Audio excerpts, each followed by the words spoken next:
Back on the record, the time is 10:57. Doctor, since we took a break, just to remind for the record, the pending question is, what's something you recall discussing with him, referring to me? Thank you. So I think in the timeline here,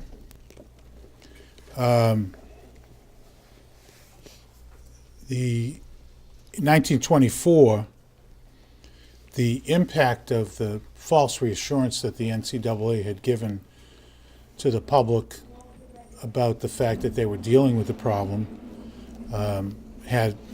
was noted by the NCAA. In the 19th annual convention, they noted that they complained a bit because the football rules sales were down. Again, noting that they were more interested in revenue, even from rules book sales, than they were about health and safety, because they didn't mention anything about the concussions that year. Okay, so we get back to the 1933, more detail about what they actually did in 1933, or what they actually suggested should be done in 1933. So they created and published the Handbook on Prevention and Care of Athletic Injuries. They stated, quote, "Head injuries are in a category by themselves and warrant special attention," close quote. The NCAA noticed, so this was from a public health perspective, the NCAA understood the magnitude of the problem and the need to take public health action to do something about it. Okay. And they said the seriousness of these injuries, and referring to concussions, is often overlooked and should not be regulated lightly. Because concussions, really important to mention this from a public health perspective, is, I like to say, has no warning properties to it. In other words, people who are concussed, they don't bleed. You don't see a bruise. They're bruised in their head. There's a bruise.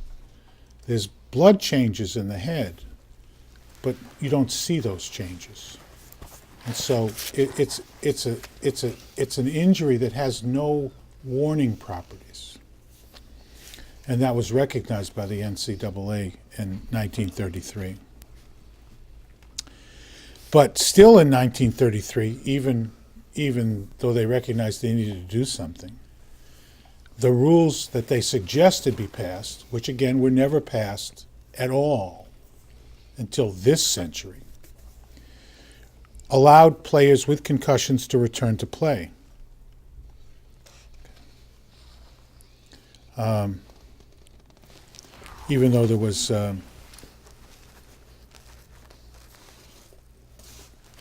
that was a response that was inadequate from a public health perspective. Okay.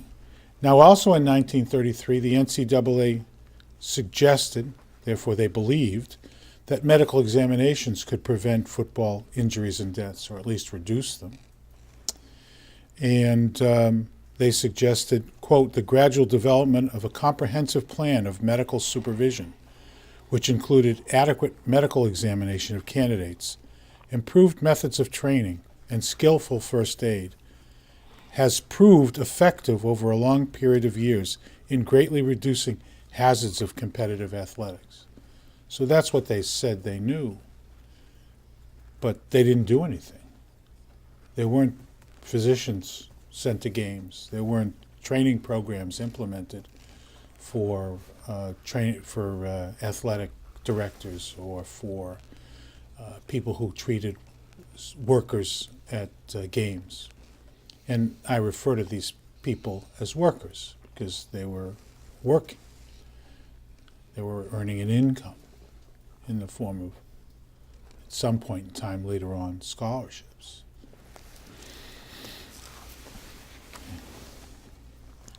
The NCAA never used its power to actually provide the examinations of candidates.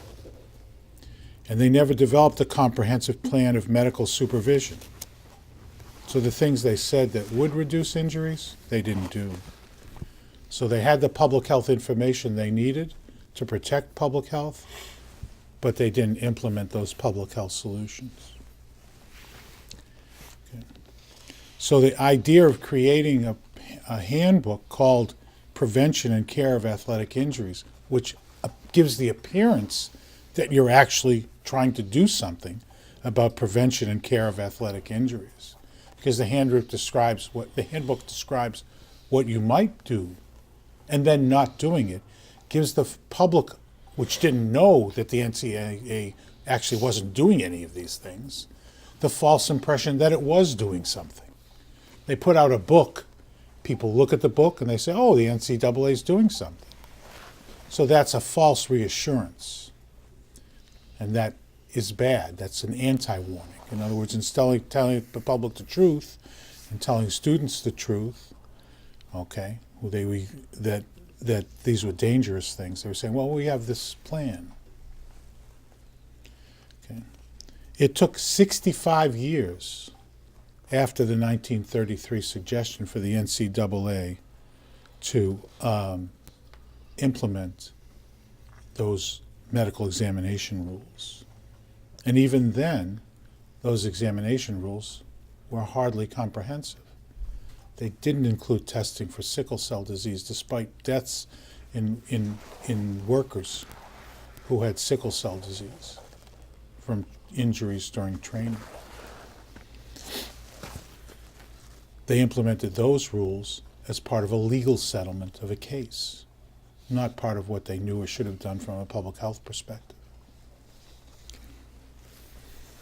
And it's probably instructive to show, and we went over these cartoons.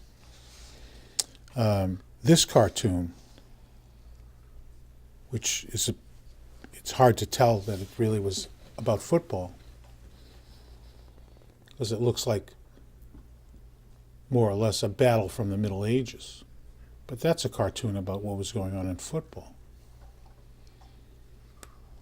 Got it?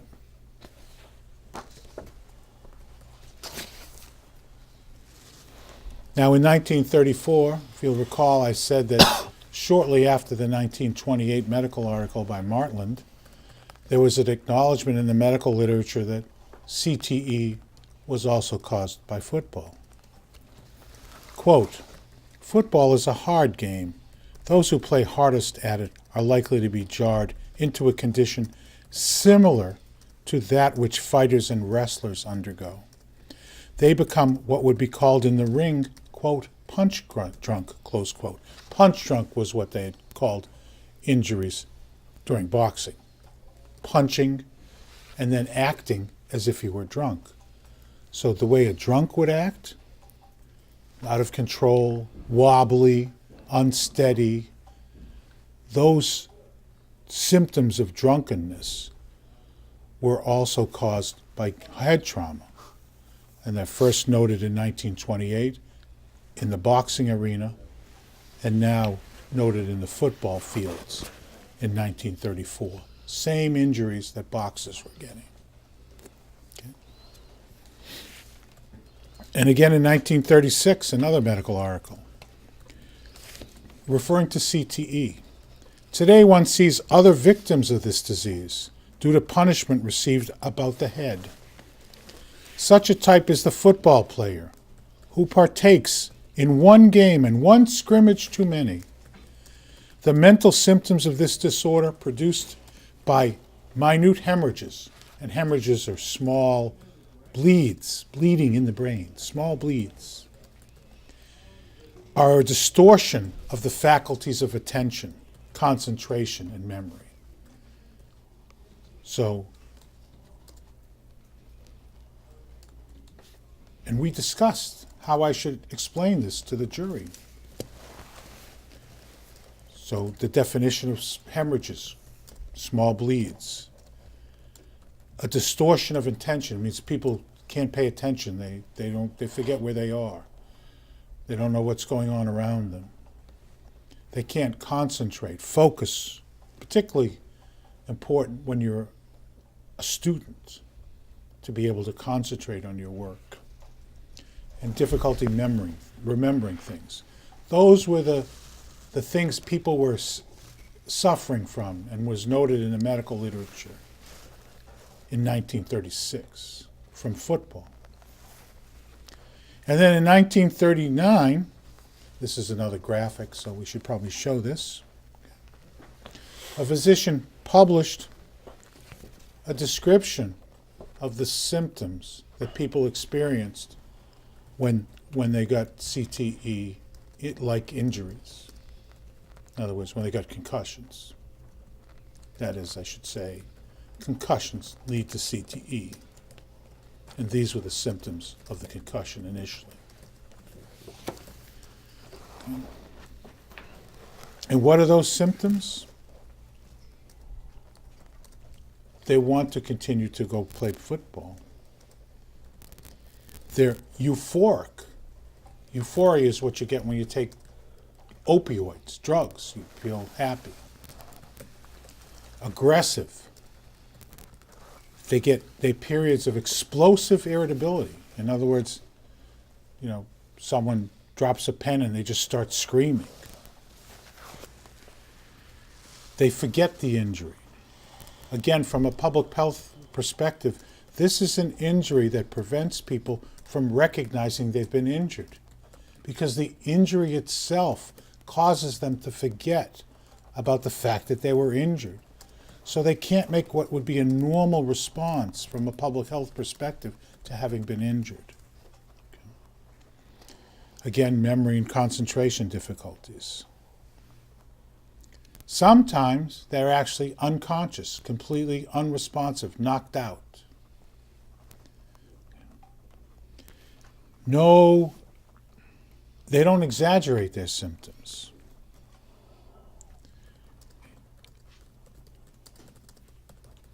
Headaches, dizziness, and also the vertigo. Vertigo means you have a spinning sensation.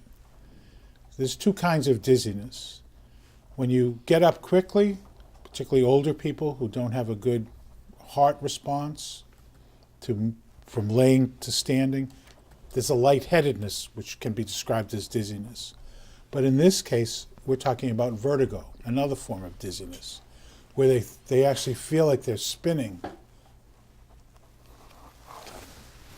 Can I And offer they have an a suggestion? intolerance to heat and alcohol. If he's Then, just in going to 19 go over all of his opinions, I can pass him and you can do your direct. I asked you not to interrupt him, number one. Number two, he's not going over anything. He's answering your question about what he discussed with me. He discussed his opinions with me. Okay. Like I said, I'll represent again. He went over this document with me, and that's what he's telling you we talked about. And I'll just state that's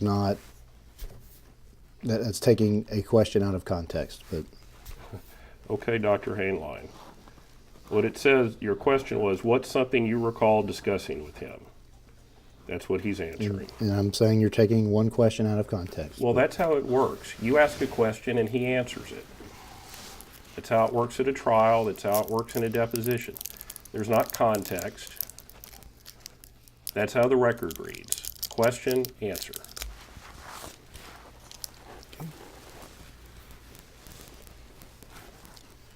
Now, in 1937, it got to be so bad that the American Football Coaches Association stated that there should be a ban on going back into play after a concussion. That's a 1937 recommendation, but not implemented then. It's interesting to say what they said, and we discussed this. Quote, during the last 7 years, the practice has been too prevalent of allowing players to continue playing after a concussion. 1937. Again, this year this is true. Sports demanding personal contact should be eliminated after an individual has suffered one concussion. Players should be removed from play after one concussion. They don't do that now, the NCAA. They have no requirement like that now. In fact, the NCAA medical director, Dr. Heinlein, said it wasn't his problem when that football player was obviously concussed on national television and he was sent back in. He was an Oklahoma State player, I think. And Heinlein in his deposition and in his comments to the press said, no, we don't have to comment on that. He's the medical director of the NCAA, an organization set up to prevent injuries to football players, particularly concussions that can lead to death. From a public health perspective, that's incredible. Really bad.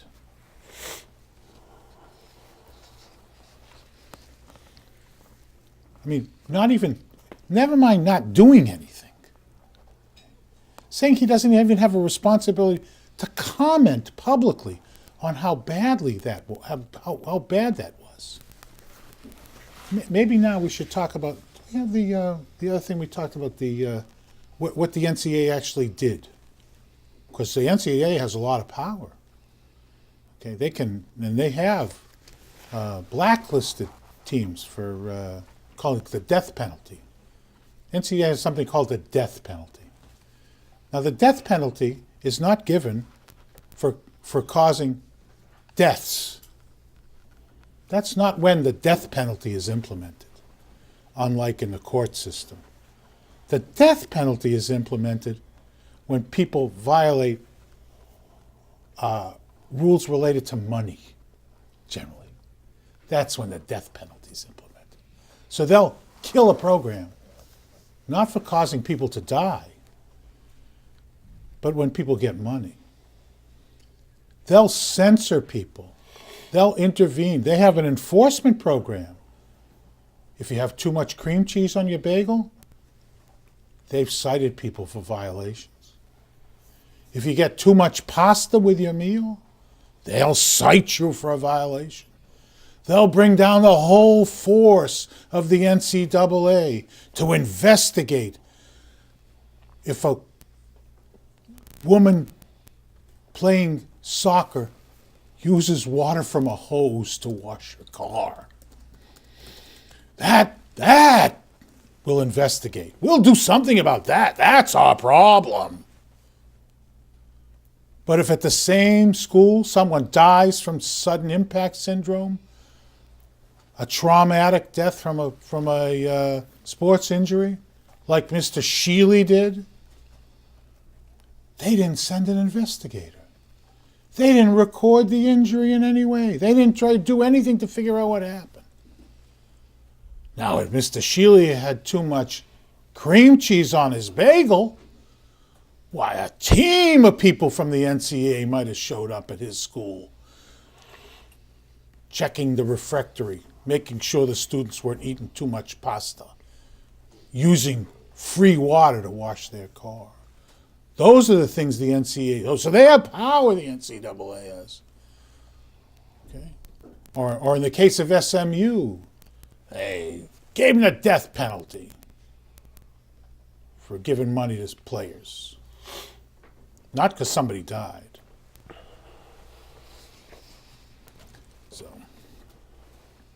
So from 1937, when they first recommended removing people from play, to 1972, they still allowed return to play, the NCAA did. Okay? And during the years Mr. Pletz played, 1968 to 1972, 24% of players with minor concussion, minors from, in quotes, because nobody really knows what a minor concussion is, but it's one that isn't the major concussion. Major concussion is when someone's laying out flat, can't move, doesn't know where they are, not responsive to people pushing them and poking them. And 6.2% of players with moderate concussion were not rested from football participation, not even taken out for the game. 74% of workers, that's my word for these players, with minor concussion, 68% of those with moderate concussion, and half of the workers with severe concussion were allowed partial participation in games, the same games. That's in the time, Mr. Pletz, the time when he was injured, the time that he developed the brain changes that resulted in him getting CTE. And so what was the NCAA's response? They kept putting out false reassurance, anti-warnings. The next big campaign was in 1958, where they formed the Committee on Competitive Safeguards and Medical Aspects of Sports, CSMAS. Just from a public health perspective, CSMAS is not an acronym that describes what it does. NCAA is very interested in publicity and framing of what they do. If you want to, just from a name perspective, show that you're interested in health, you put a name on it that says, we're the health committee. People know what it is. CSMAS has no meaning, and it's hard to remember. That by itself is an indication that no one's really paying attention to what they're trying to do, what they claim they're trying to do. Of course, what they were trying to do was just reassure people that there was no problem and they were dealing with the problem. Okay. Now, CSMAS was formed in 1958.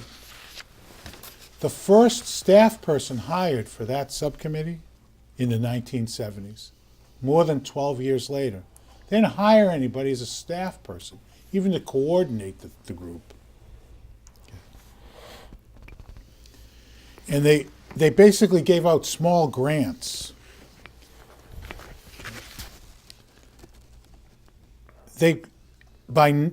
Only 19 years after forming, a short 2 decades later, the NCAA CSMAS committee, and that was being sarcastic then, it took them 19 years, in case it's not clear, to do anything, to publish anything. They published its first sports medicine handbook. And you know what that sports medicine handbook focused on? Not the things the NCAA was formed initially to deal with. No, not concussions, not deaths, not serious injuries. They were worried about drug testing and substance abuse. And that was what they were concerned about into the early 1980s. In fact, unlike things to avoid concussion, the NCAA, with its power and authority, required drug testing. In fact, performed drug testing. Some 15,000 a year, I think. So when the NCAA wants to do something about a, quote, problem, they take some active intervention to do something about a problem. Drugs they thought were a problem, and they are a problem. But that wasn't the reason the organization formed in 1906.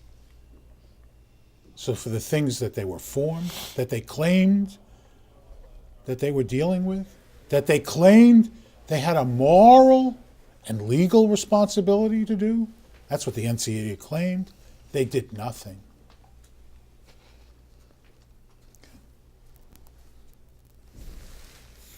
And the minutes of the NCAA Executive Committee showed very little discussion about health and safety, but lots of discussion about TV funding, how they could raise more revenue for the organization by getting better TV contracts. And that money, at all times, the money the NCAA got, the leaders of the NCAA, the top officers of the NCAA, during this period of time, got much more money in wages, salaries, and benefits than they put into anything related to concussions. Now, next, NCAA has a new problem in the 1950s to deal with. State courts found that 2 scholarship students were injured while playing sports. And the courts concluded that they were actually employees and they were entitled to be compensated for their injuries, just like my workers are. So if my worker comes into work and slips and falls, I have a responsibility to compensate them for that slip and fall. Okay? Even if they contribute to the slip and fall. If it happens at work, that's the way workers' comp works. I have to pay for them. That's a public health intervention to encourage me to keep a safe workplace. So what the NCAA did was they responded to this, not by addressing the injuries that were occurring, but by playing a legal game and coming up with the word student athlete, so that they could go to the courts and say, oh, no, these are not workers. We pay them, we give them scholarships, we give them food. They perform. And by the way, they're kind of employees at will. Okay? Unlike me, if I have a worker get injured at work, I have to continue to pay them while they perform their usual work. Now, the usual work for a, quote, student is academics. But at this time, if they were on scholarship and they got injured while working, while playing football, they could lose their scholarship. So they were workers. And so the NCAA, according to Byers, the executive director at the time, claimed they invented the term student athlete. And Byers, who was the head of the NCAA's executive director from 1951 to 1987. So this isn't a guy who just came in for a couple of months. He's the guy who built the NCAA over a period of 30 years. He said that there was a panic at the NCAA around these court rulings, which forced the NCAA to treat these people who the NCAA was earning income from their work. What is a worker but someone, the employer gains income based on the worker's work. And that's what was happening with these students who were playing football on scholarship. The colleges are earning income, a lot of income, direct and indirect, from their work. They didn't want to pay them compensation if they got injured. So they came up with this great idea, which worked. We'll call them student athletes. We'll create this new term, this new idea that they're really students. And therefore, if they get injured, tough luck. Cut your scholarship. You're gone. Thank you very much. Now, from a public health perspective, that's de-incentivizing the schools to do something about concussions. Because worker compensation is supposed to incentivize employers like me from a public health perspective to do something to make sure that workers don't get injured. Well, if you can call someone a student athlete and you can not compensate them, then there's no incentive to protect them. So this undermined public health in several ways. Okay.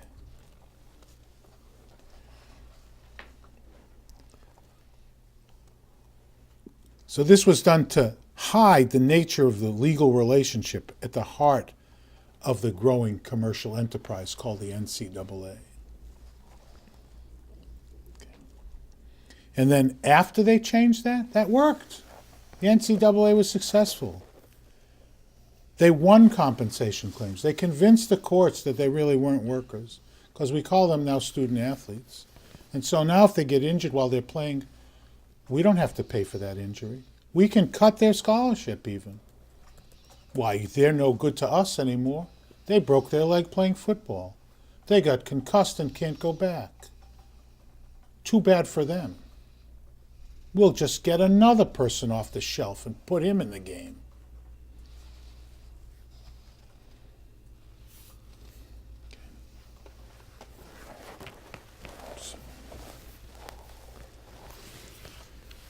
So, next topic. 1962. Let's get into some of the specific things the NCAA could do, knew about, problems. And this is particularly true of this particular case, as we noted Mr. Plutz. And we discussed Mr. Plutz, particularly the award he won. In 1962, it was noted that, quote, the hard plastic helmets are worse than the ones we used 30 years ago because they could be used as weapons. That wasn't part of the quote. Here's the rest of the quote. They ought to be outlawed. Players can use these helmets as offensive weapons. The face guards are worse. So they called the helmets weapons, not me. NCAA people. And they said that using them as weapons should be eliminated. And then we went to Mr. Plutz's picture. Can we get Mr. Plutz's picture? The award piece. I will. So, because we at this point we looked at the picture. Me and Mr. Egdorf. I believe this is what you're asking for, Doctor. Yeah. So here's now this is 1962, right? The NCAA says we should get rid of spearing. The helmet is a weapon. And here's Mr. Plutz's copy of the Southwest Conference champions, University of Texas, 9 years later. And it shows a picture of a worker spearing another worker with his helmet on the plaque. That's an anti-warning for you. A very visible anti-warning. You know you shouldn't do this, and you put on the plaque that everybody gets an example of what you shouldn't do? Unbelievable.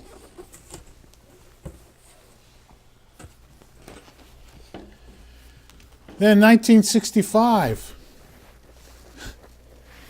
3 years later, 6 or 7 years before this plaque, the NCAA does another anti-warning, false reassurance. Oh, they claim they're going to do something about spearing. They pass a rule. What's the rule actually say? No player shall deliberately and maliciously, that means you have to show intent, okay, use his helmet or head to unnecessarily butt or ram an opponent. Unnecessarily. What's that mean? So you can necessarily do it? Apparently so, according to the rule. And Mr. Fallon, is that his name? The corporate rep on enforcement? Lennon, pardon me, Lennon. Oh, sorry. Mr. Lennon was asked if any NCAA institution had ever been sanctioned or if they'd ever checked to see if their players had, quote, unnecessarily butt or rammed them. That's not part of what he was asked, but that's part of what the rule was. If this rule had ever been enforced, he didn't know. Hadn't looked. I've looked. Mr. Lennon said, if it were so, it would be in the records. I looked at the records. I couldn't find any episode where someone was speared and the NCAA said, let's investigate like with the cream cheese. Maybe spearing is a little more serious than cream cheese problems. All these games are filmed. You can see the spearing. The cream cheese gets eaten. You have to go back and investigate and talk to people about whether they had too much cream cheese or ate too much pasta or used too much water to wash their car, all of which the NCAA investigated and sanctioned. They didn't just investigate, they penalized people for doing those things. For spearing, no evidence, any investigation. No evidence, any systematic reviewing of films of every game which is filmed to see if there's something that should be investigated. Never done.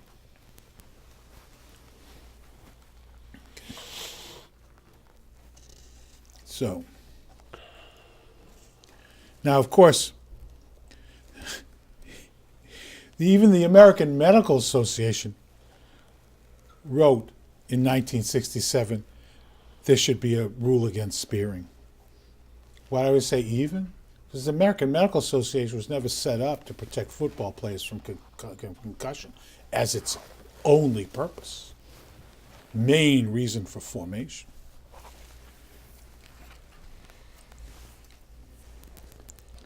Okay. And then in 1967, after the passing of this fig leaf regulation on spearing, doesn't really cover anything up, doesn't really do anything about the problem. They claimed publicly that they had done something about spearing. So the NCAA in general doesn't do things to prevent problems. They do things to prevent people from thinking the problem still exists. They put the rug over the termites. They don't get rid of the termites.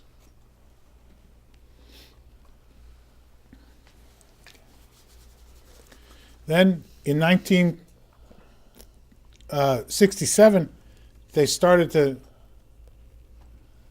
accumulate data on how many people were injured, how many dead bodies they have. Okay. So from 1931 to 1966, there was a summary of injuries, deaths in football players. It was the annual survey of football deaths. In 1966, 2 years before Mr. Plett started to play, it was reported the greatest number of direct fatalities, 95.8%, resulted from injuries to the head, neck, and spinal cord. This is approximately the same number reported in 1965 in the NCAA documents. Something the NCAA had. Something the NCAA didn't tell Mr. Pletz or any other player. Some information that might be of some interest to people who were going to choose to play football, if they were going to make an informed choice, which is a public health obligation. In public health, you want people to make informed choices. Now, from 1969 to 1975, they didn't put safety regulations in its official football rules book. Guess they just forgot for that 7-year period. Didn't have any. But they did put in the number of points for scoring plays. That was in there. So let's look at that. Because the NCAA thought that was important. Nothing about concussions, but points per play, that's important. So let's focus, because I've got a graphic on that. We looked at that in contrast, Mr. Egdorf and I. We thought this made a nice contrast. What's the NCAA really doing?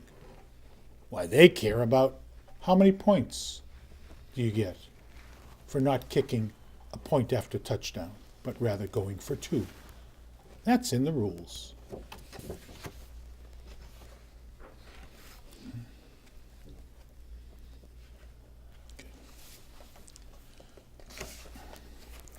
1964, the NCAA Rules Committee, says it shall be the duty of the above football rules committees to establish and maintain rules of play in their respective sports consistent with sound tradition of the respective sports and other character as to ensure good sportsmanship and healthful participation by the competitors.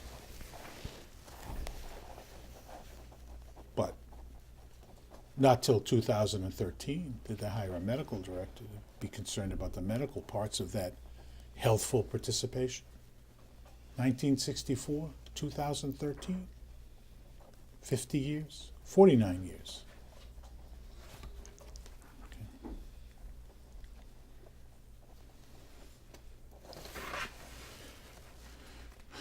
1964, another anti-warning, another false reassurance to the public, another anti-public health measure. In the first publication of the public relations pamphlet that the NCAA developed, because public relations, now that's something that the NCAA, they're concerned about that. They come out with a newsletter to improve public relations. No problem. That's important. No pamphlet on injuries that gets distributed. But public relations, they do that. They spend money on that. The first issue stated NCAA news is being published with the purpose of improving both internal and external public relations.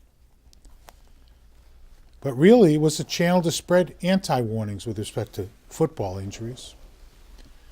The 1971 Volume 8, Number 3 stated, "It should never be forgotten that the prime consideration of football rules is the protection of the player."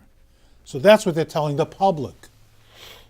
They're falsely reassuring the public that their main purpose is what it's supposed to be, but it isn't. They never prioritized player protection, crafting rules and regulations. Never, including to today. Okay. So,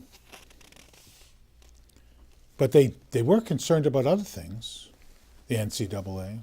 1967, they call this of paramount importance, and here they weren't lying. Paramount importance. Here they weren't lying. Of paramount importance, this is quotes, is the necessity of obtaining adequate protection for high school and college football from professional telecasts.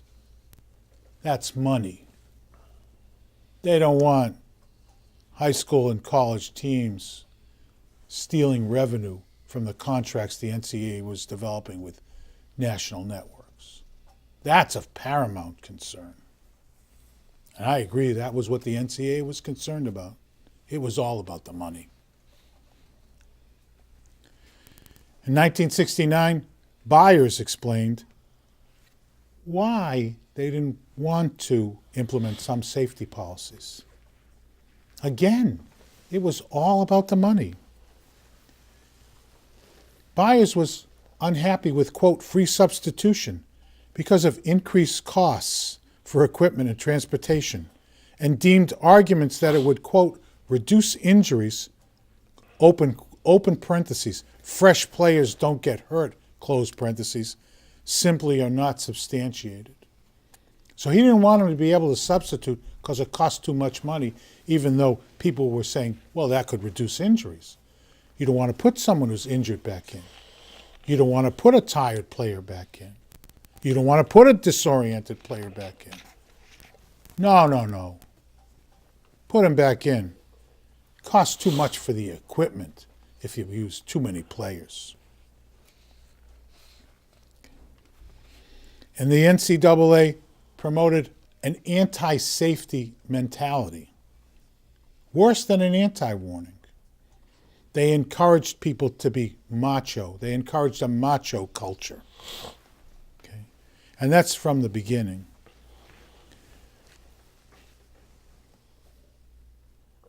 The official NCAA Collegiate Football Guide says, quote, from its beginnings, football has stressed the idea of paying the price for athletic greatness, close quote. If you bruise easily, football probably is not your competitive sport.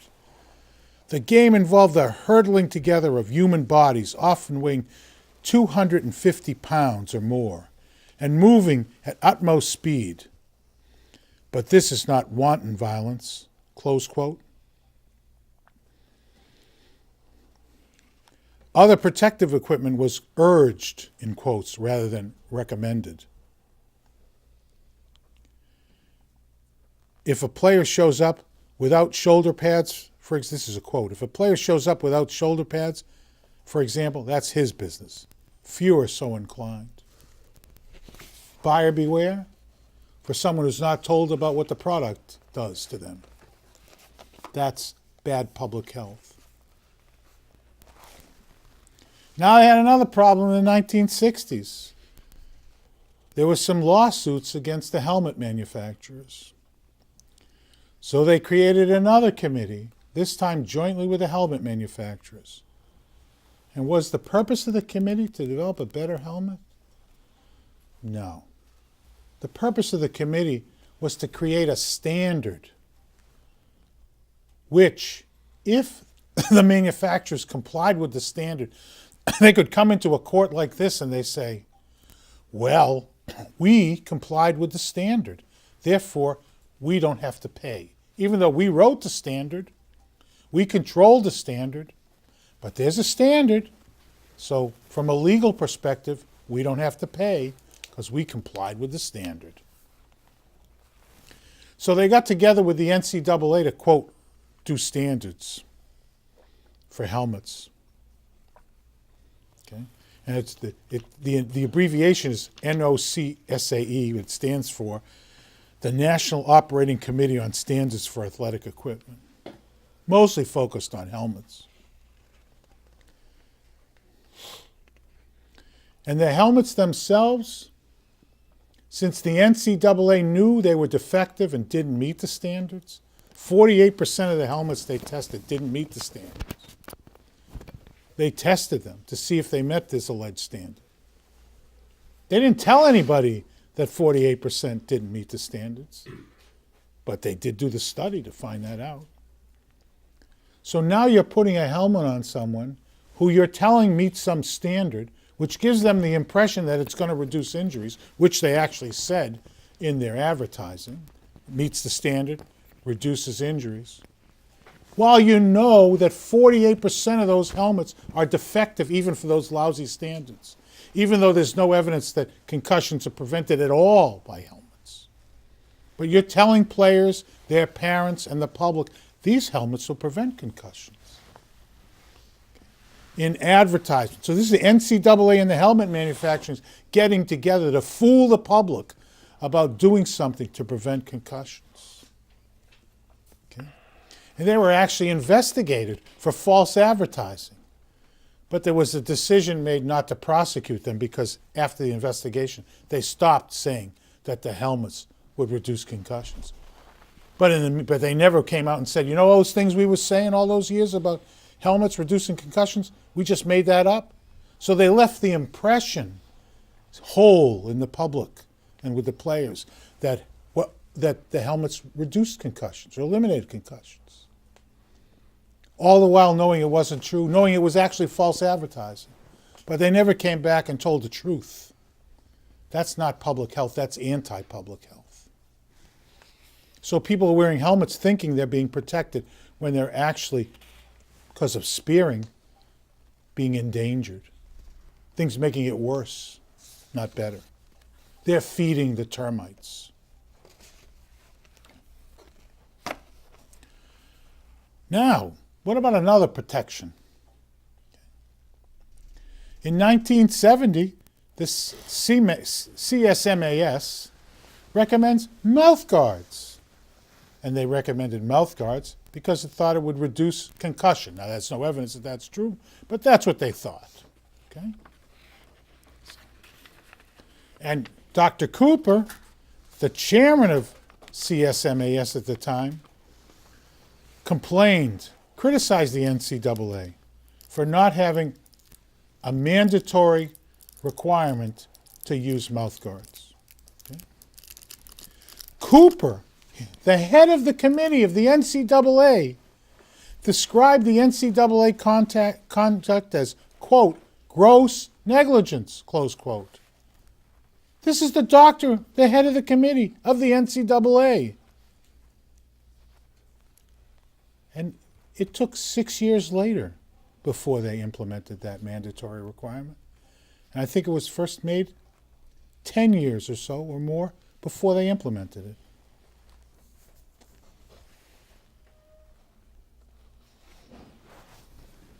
Doctor, I know you're not finished, but the video guy has to do some changes here. So we need to take a short break so he can make that change, and then we can resume your answer. Thank you. Record, the time is 11:48.